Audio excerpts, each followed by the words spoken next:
ഫെബ്രുവരി 28-നാണ് അമേരിക്കയും ഇസ്രായേലും ഇറാനെ ആക്രമിക്കുന്നത്. അത് തൊട്ട് ഇങ്ങോട്ട് അന്താരാഷ്ട്ര പെട്രോളിയം ഉൽപ്പന്നങ്ങളുടെ വിലയിൽ മറിച്ചിലുകൾ ഉണ്ടായിക്കൊണ്ടിരിക്കുകയാണ്.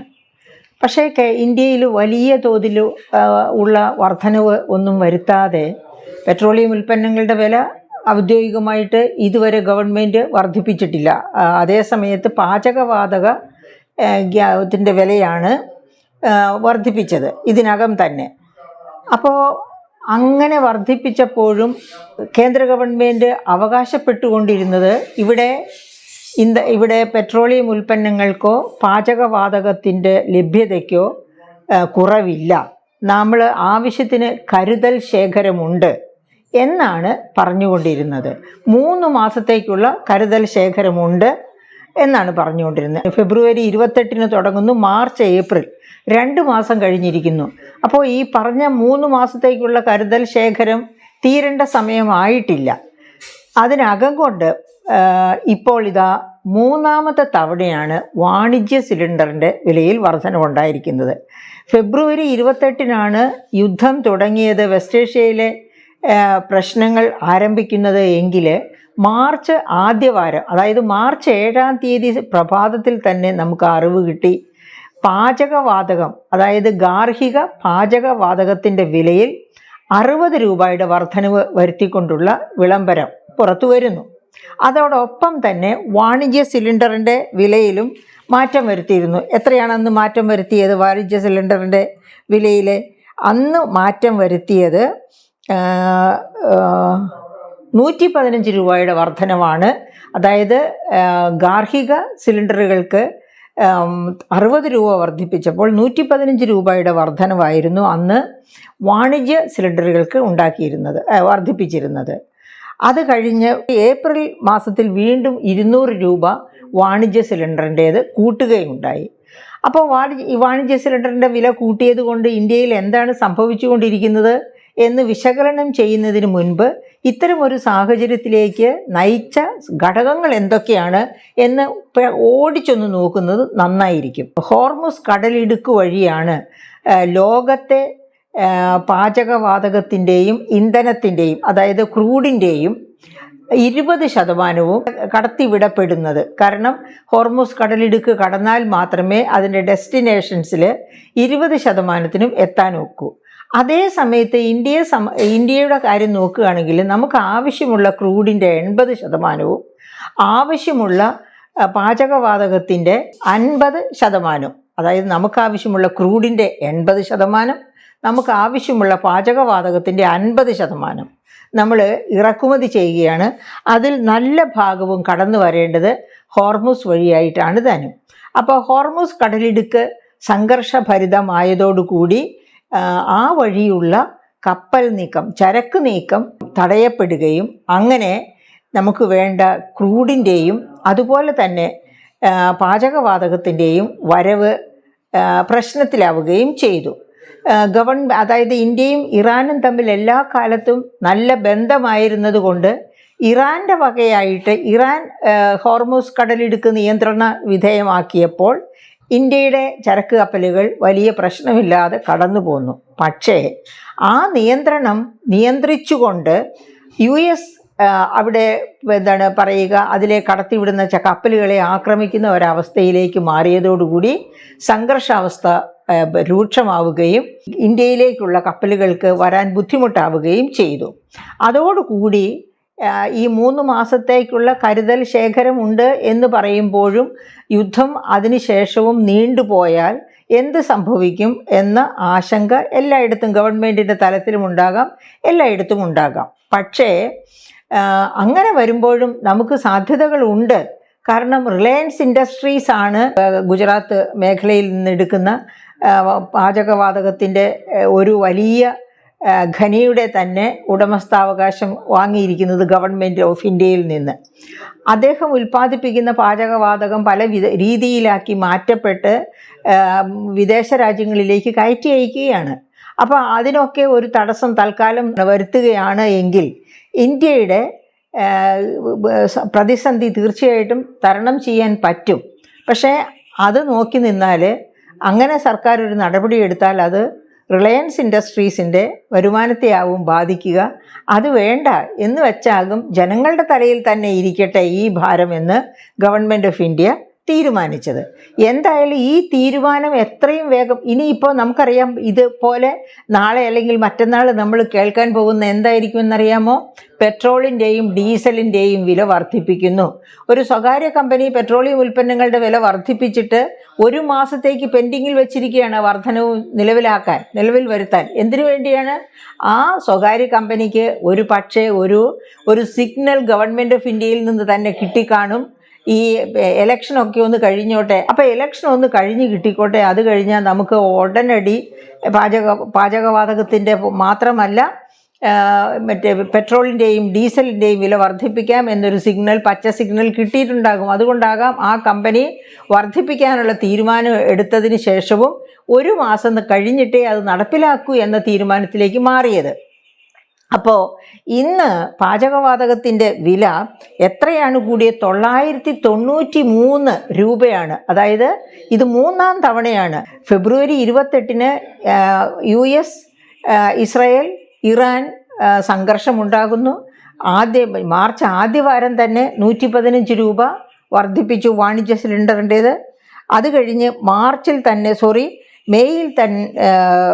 ഏപ്രിലിൽ തന്നെ 200 രൂപ വീണ്ടും വർദ്ധിപ്പിച്ചു. ഇപ്പോൾ ഇതാ 993 രൂപ വർദ്ധിപ്പിച്ചു. അപ്പോൾ ഒരു 19 കിലോഗ്രാം സിലിണ്ടറിൻ്റെ വില ഇപ്പോൾ എത്രയായി തീർന്നിരിക്കുന്നു? 3106 രൂപയായി തീർന്നിരിക്കുകയാണ്. തീർന്നില്ല, അതോടൊപ്പം തന്നെ മറ്റ് പലതരം നിയന്ത്രണങ്ങളും കൂടി ഏർപ്പെടുത്തിയിട്ടുണ്ട്. അതായത് ഒരു സിലിണ്ടർ എടുത്തു കഴിഞ്ഞാൽ അത് ഇത്ര ദിവസം കഴിഞ്ഞ് അടുത്ത സിലിണ്ടർ കിട്ടൂ, അങ്ങനെയൊക്കെയുള്ള നിയന്ത്രണം. അപ്പോൾ വ്യാപാര സ്ഥാപനങ്ങളിലൊക്കെ ഈ പറയപ്പെട്ട എത്രയോ സിലിണ്ടറുകൾ ഒരു ദിവസം തന്നെ ചിലവാകുന്ന വ്യാപാര സ്ഥാപനങ്ങളുണ്ട്. അങ്ങനെ വരുമ്പോഴേക്കും ഈ വാണിജ്യ സിലിണ്ടറിൻ്റെ വില വർധനവ് വലിയ തോതിൽ നമ്മുടെ ഉപഭോക്തൃ പ്രത്യേകിച്ച് ഭക്ഷ്യ പാനീയ വിൽപ്പനയുമായി ബന്ധപ്പെട്ട വ്യാപാര മേഖലയെ മുഴുവനും ബാധിക്കും. ആ മേഖലയെ മുഴുവൻ ബാധിക്കും എന്ന് പറഞ്ഞാൽ തൊഴിലാളികളുടെ മൂവ്മെൻറ്റ്, ഇന്ത്യയുടെ ഒരു ഭാഗത്തു നിന്ന് മറ്റൊരു ഭാഗത്തേക്കുള്ള മാറ്റം. ഉദാഹരണത്തിന് കേരളം തന്നെ എങ്ങനെയാണ് ഇപ്പോൾ പിടിച്ചു നിൽക്കുന്ന? 50 ലക്ഷത്തിലധികം തൊഴിലാളികളാണ്, അന്യസംസ്ഥാന തൊഴിലാളികളാണ് കേരളത്തിൽ പ്രവർത്തിച്ചുകൊണ്ടിരിക്കുന്നത്.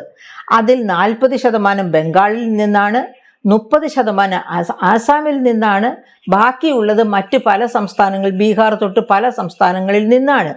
അപ്പം അവരൊക്കെ ഇവിടെ വന്ന് താമസിക്കുമ്പോൾ അവർക്ക് പുറത്തുനിന്ന് ആഹാരം കഴിക്കേണ്ടി വരും. അപ്പോൾ വാണിജ്യ സിലിണ്ടറിൻ്റെ വില ഇങ്ങനെ വർദ്ധിച്ചത് കൊണ്ട് തന്നെ പല വ്യാപാര സ്ഥാപനങ്ങളും അടച്ചുപൂട്ടി കഴിഞ്ഞു. അതായത് ഭക്ഷ്യ കഫേകളൊക്കെ തന്നെ ഒരുപാടും അടച്ചുപൂട്ടി കഴിഞ്ഞു.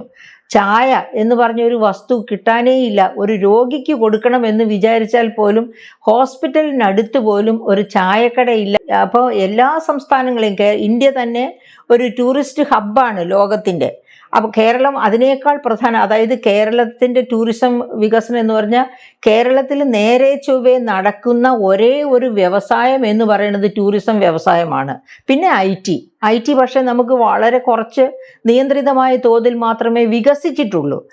ടൂറിസമാണ് ഗോഡ്സ് ഓൺ കൺട്രി എന്ന പേരിൽ, അതായത് ലോകത്തെ ഐഡൻറ്റിഫൈ ചെയ്യപ്പെട്ട 18 ടൂറിസം മേഖലകളിൽ ഒന്നാണ് കേരളം. അപ്പോൾ അതുകൊണ്ട് തന്നെ ടൂറിസ്റ്റുകളുടെ വരവ്, അപ്പോൾ ഈ വർഷം ആ ടൂറിസ്റ്റുകളുടെ വരവ് പശ്ചിമേഷ്യയിലുണ്ടായിരുന്ന പ്രശ്നം കാരണം കൊണ്ട് തന്നെ ഒരുപാട് ഇടിവ് രേഖപ്പെടുത്തിയിട്ടുണ്ട്. നേരത്തെ ബുക്ക് ചെയ്തിരുന്നവരൊക്കെ ആ ബുക്ക് ക്യാൻസൽ ചെയ്തു. അതുമാത്രവുമല്ല, പശ്ചിമേഷ്യയിലെ പ്രശ്നം പോലെ അതിനേക്കാൾ രൂക്ഷമായി അതുമായിട്ട് ബന്ധപ്പെട്ട് വന്ന എയർ ഫെയർ ഹൈക്ക്, ഈ പാചകവാതകത്തിലുണ്ടാകുന്ന ഹൈക്കിൻ്റെ കാര്യം പറയുന്ന കണക്കാണ് എയർ ഫെയറിലുണ്ടായ ഉയർച്ച.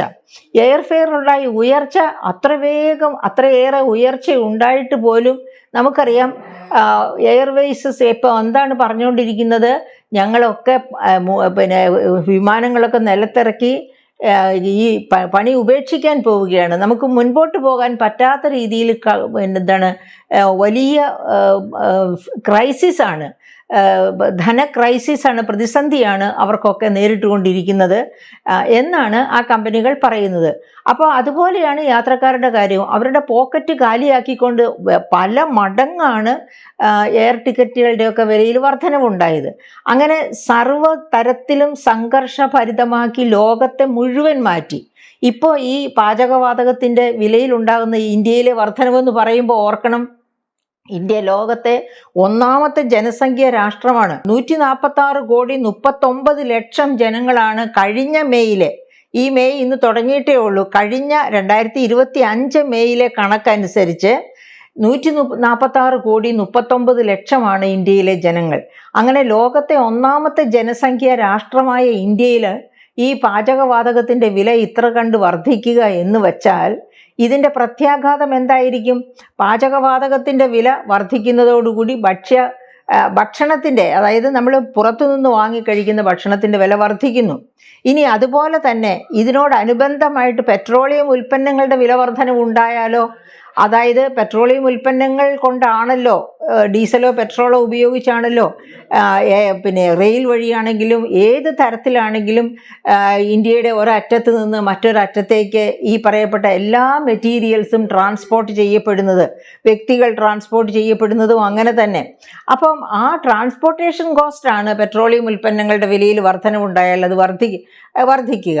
അപ്പം അങ്ങനെ സമസ്ത മേഖലകളിലും വിലക്കയറ്റം ഉണ്ടാകാൻ, തൊഴിലില്ലായ്മ വർദ്ധിക്കുക എന്ന് പറഞ്ഞാൽ ഇപ്പോൾ തന്നെ നമുക്കറിയാം ടെക്സ്റ്റൈൽ മേഖല പോലെയുള്ള മേഖലകളിലൊക്കെ വലിയ തോതിൽ തൊഴിൽ നഷ്ടം സംഭവിച്ചു കഴിഞ്ഞിരിക്കും. കോടിക്കണക്കിന് തൊഴിലാണ് നഷ്ടപ്പെട്ടുകൊണ്ടിരിക്കുന്നത്. അങ്ങനെ എക്സ്പോർട്ടുമായിട്ട് ബന്ധപ്പെട്ട വിവിധ മേഖലകളിലൊക്കെ തൊഴിൽ നഷ്ടവും ഒക്കെ വരികയാണ്. ആ സമയത്താണ് കനത്ത തിരിച്ചടി കൊടുത്തുകൊണ്ട് വിലക്കയറ്റം ഉണ്ടാകാൻ പോകുന്നത്.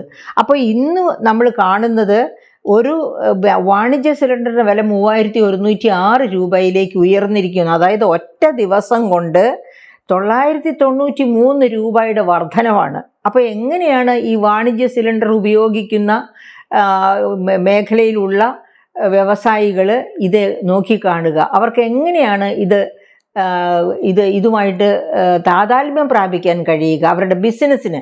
അതുപോലെ തന്നെ ഭക്ഷണം പുറത്തുനിന്ന് കഴിക്കേണ്ടവർ അവരെങ്ങനെയാണ് ആ വിലക്കയറ്റവുമായിട്ട് സഹകരിച്ചു പോകാൻ പറ്റുക, അവരുടെ വിശപ്പടക്കാൻ പറ്റുക? ഇത്തരം പ്രശ്നങ്ങളൊക്കെ കിടക്കുകയാണ്. അപ്പോൾ ഇതുകൊണ്ട് സംഭവിക്കാൻ പോകുന്നത് എഗെയിൻ ഇപ്പോൾ ഞാൻ നേരത്തെ സൂചിപ്പിച്ചല്ലോ, പല മേഖലകളിൽ അമോണിയം ഉൽപ്പാദനം പോലെയുള്ള മേഖലകളിൽ, അതുപോലെ ലിഥിയം, പിന്നെ അതൊക്കെ പോകട്ടെ, അതിനേക്കാളൊക്കെ അതായത് നമ്മുടെ ഫാർമസ്യൂട്ടിക്കൽ ഇൻഡസ്ട്രി രംഗത്ത് ഇമ്പോർട്ട്സ് അസാധ്യമായി തീർന്ന ഒരു സാഹചര്യത്തിൽ വലിയ തോതിൽ തൊഴിൽ നഷ്ടമുണ്ടാകുന്നു. ലോകത്തിൻ്റെ തന്നെ ഒരു ഫാർമസ്യൂട്ടിക്കൽ ഹബ്ബായ ഇന്ത്യക്ക് വേണ്ടത്ര ഫാർമസ്യൂട്ടിക്കൽ ഉൽപ്പന്നങ്ങൾ കയറ്റി അയക്കാൻ പറ്റാതെ വരുന്നു. അങ്ങനെയൊക്കെ തൊഴിൽ നഷ്ടം അതുകൊണ്ടൊക്കെ ഉണ്ടാകും. നമുക്കറിയാം നാമക്കൽ മുട്ട കയറ്റി അയച്ചിരുന്ന മുട്ട വിൽപ്പന നടക്കാത്തത് കൊണ്ട് മുട്ടയുടെ വില കുത്തനെ ഇടിഞ്ഞു. അപ്പോൾ എത്രയോ പേരാണ് അതിൻ്റെയൊക്കെ ബുദ്ധിമുട്ട് അനുഭവിക്കുക. സമസ്ത മേഖലകളിലും വെസ്റ്റ് ഏഷ്യയിലെ ക്രൈസിസ് നമ്മളെ ബുദ്ധിമുട്ടിച്ചു കൊണ്ടിരിക്കുകയാണ്. അപ്പോൾ ഈ ഇലക്ഷൻ, ഈ 4 സംസ്ഥാനങ്ങളിലെ ഇലക്ഷൻ നോക്കിയിരുന്ന കേന്ദ്ര ഗവൺമെൻറ് ആ ഇലക്ഷൻ കഴിയുന്നത് വരെ വലിയ തോതിൽ ബുദ്ധിമുട്ടിച്ചില്ല. അത് 2 പ്രാവശ്യവും വാണിജ്യ സിലിണ്ടറിൻ്റെ വില വർദ്ധിപ്പിച്ചെങ്കിലും ഒരു പ്രാവശ്യം 115 രൂപയും രണ്ടാമത്തെ പ്രാവശ്യം 200, എല്ലാം കൂടി 315 രൂപയാണ് വർദ്ധിപ്പിച്ചത്. പക്ഷേ ഇതാ ഇലക്ഷൻ കഴിഞ്ഞ തൊട്ടടുത്ത ദിവസം എന്ത് ചെയ്തിരിക്കുന്നു? 993 രൂപയുടെ കനത്ത പ്രഹരമാണ് വാണിജ്യ സിലിണ്ടർ ഉപഭോക്താക്കൾക്ക് കൊടുത്തിരിക്കുന്നത്. അതിൻ്റെ പ്രത്യാഘാതം എന്ന് വച്ചാൽ ഈ മറ്റ് സംസ്ഥാനങ്ങളുമായിട്ട് ബന്ധപ്പെട്ട് തൊഴിലിന് വേണ്ടി പോകുന്നവരെ അത് വല്ലാതെ ബാധിക്കും. അതുപോലെ തന്നെ എല്ലാ സംസ്ഥാനങ്ങളിലെയും ടൂറിസം മേഖലയെ അത് കനത്ത പ്രഹരമേൽപ്പിക്കും. അപ്പോൾ ഞാൻ നേരത്തെ സൂചിപ്പിച്ചതുപോലെ കേരളം ഏറ്റവും കൂടുതൽ പ്രഹരമേൽക്കുന്ന ഒരു സംസ്ഥാനമാണ്. കാരണം 50 ലക്ഷത്തിലേറെ അന്യസംസ്ഥാന തൊഴിലാളികൾ കേരളത്തിൽ വന്ന് ജോലി ചെയ്യുന്നു. അവരൊക്കെ ഇപ്പോൾ ഈ ഇലക്ഷൻ പ്രമാണിച്ച് അസമിലെ തൊഴിലാളികളും അതുപോലെ തന്നെ വെസ്റ്റ് ബംഗാളിലെ തൊഴിലാളികളും ഒക്കെ തിരിച്ചു പോയിരിക്കുന്നു. അസമിൽ നിന്നും വെസ്റ്റ് ബംഗാളിൽ നിന്നും തന്നെയാണ് കേരളത്തിലെ 70% തൊഴിലാളികളും അന്യസംസ്ഥാന തൊഴിലാളികൾ. ഈ വാണിജ്യ സിലിണ്ടറിൻ്റെ വില ഇങ്ങനെ വർദ്ധിച്ച സ്ഥിതിക്ക് അവർക്ക് വരാൻ നിവൃത്തിയില്ല. അപ്പോൾ വന്നാൽ അവർ പട്ടിണി കിടന്ന് മരിക്കേണ്ടി വരുന്നൊരവസ്ഥയാണ്. അപ്പോൾ അങ്ങനെയാവുമ്പോൾ കേരളത്തിൻ്റെ ഈ പറയപ്പെട്ട അന്യസംസ്ഥാന തൊഴിലാളികൾ പ്രവർത്തിക്കുന്ന എല്ലാ മേഖലകളും തൊഴിലാളി ക്ഷാമം അനുഭവിക്കും. അതുപോലെ നമ്മുടെ ടൂറിസം മേഖല കൂടുതൽ രൂക്ഷമായ പ്രശ്നത്തിലേക്ക് കൂപ്പുകുത്തുകയാണ്. അപ്പോൾ ഇത് ഗവൺമെൻറ് ആദ്യം മുതലേ പറഞ്ഞിരുന്നത് ഒരു കാരണവശാലും ഇലക്ഷൻ മൂലമല്ല വില വർദ്ധിപ്പിക്കാതെ നിൽക്കുന്നത്, അത് ജനങ്ങളെ ചേർത്ത് പിടിക്കുന്നത് കൊണ്ടാണ് എന്നാണ് എപ്പോഴും നമ്മുടെ ബഹുമാനപ്പെട്ട പ്രധാനമന്ത്രിയും അദ്ദേഹത്തെ സപ്പോർട്ട് ചെയ്യുന്നവരും പ്രഖ്യാപിച്ചുകൊണ്ടിരുന്നത്. അങ്ങനെ ചേർത്ത് പിടിച്ചുകൊണ്ടിരുന്ന ഗവൺമെൻറ്റിനെ എന്താണ് 993 രൂപയുടെ, അതായത് ഇതുവരെ 2 പ്രാവശ്യം വരുത്തിയ വർധനവിൻ്റെ ഒരു 3 ഇരട്ടി വർധനവ് ഒറ്റയടിക്ക് വരുത്തണം എന്ന് തോന്നാനുണ്ടായത്? പെട്ടെന്ന് ജനങ്ങളെ കൈവിട്ടത് എന്തേ എന്ന് നമുക്ക് ചോദിക്കാതെ വയ്യ. ഏതായാലും അടുത്ത ദിവസങ്ങളിൽ നാം കാണാനിരിക്കുന്നത് വലിയ തോതിലുള്ള പെട്രോളിൻ്റെയും ഡീസലിൻ്റെയും വില വർധനവാണ്. തുടർന്നുണ്ടാകാൻ പോകുന്ന വിലക്കയറ്റം കേരളമാണ് ഇന്ത്യയിൽ എവിടെ, അതായത് ഇന്ത്യയിലെ കൺസ്യൂമർ പ്രൈസ് ഇൻഡെക്സ് 0.25%, അതായത് 0.25% ഇരുന്നപ്പോൾ പോലും കേരളത്തിലെ കൺസ്യൂമർ പ്രൈസ് ഇൻഡെക്സ്, അതായത് കഴിഞ്ഞ ഒക്ടോബർ വരെയുള്ള പാദത്തിൽ കൺസ്യൂമർ പ്രൈസ് ഇൻഡെക്സ് 9.56% ഓർമ്മിക്കണം. ഓൾ ഇന്ത്യ തലത്തിൽ 0.25% ആയിരുന്ന സമയത്ത് കേരളത്തിൽ 9.56% കൺസ്യൂമർ പ്രൈസ് ഇൻഡെക്സ് അഥവാ വില നിലവാരം. അപ്പോൾ അതേപോലെ ഉള്ള കനത്ത അടിയാണ് കേരളം ഏൽക്കാൻ പോകുന്നത്. അടുത്ത് തന്നെ പെട്രോളിൻ്റെയും ഡീസലിൻ്റെയും വിലയിൽ വർധനവുണ്ടാകുന്നതോടെ ഇപ്പോൾ ഈ പറയപ്പെട്ട LPG വാണിജ്യ സിലിണ്ടറിൻ്റെ വിലയിലുണ്ടായ ഈ വലിയ ഒറ്റ അടിക്കുള്ള എടുത്തുചാട്ടം 993 രൂപയുടെ വർധനവ്, അതുപോലെയുള്ള ഒരടിയാണ് കേരളത്തിൻ്റെ കരണത്തെ ഏൽപ്പിച്ചിരിക്കുന്നത്. കേരളത്തിൻ്റെ ഇലക്ഷൻ മുൻപായിട്ട് പ്രധാനമന്ത്രി തന്നെ പല പ്രാവശ്യം കേരളത്തിൽ വരികയും കേരളത്തെ തലോടി ആശ്വസിപ്പിച്ച് കടന്നുപോയതാണ് വികസിത കേരളം എന്ന് പറഞ്ഞ്. ഇങ്ങനെ പോകും വികസിത കേരളവും വികസിത ഭാരതവും എന്ന് മനസ്സിലാക്കിക്കൊണ്ട് വേണം ഓരോ ഗവൺമെൻറ്റിനെയും ഇന്ത്യയിലെ ഓരോ പൗരനും വിലയിരുത്താൻ.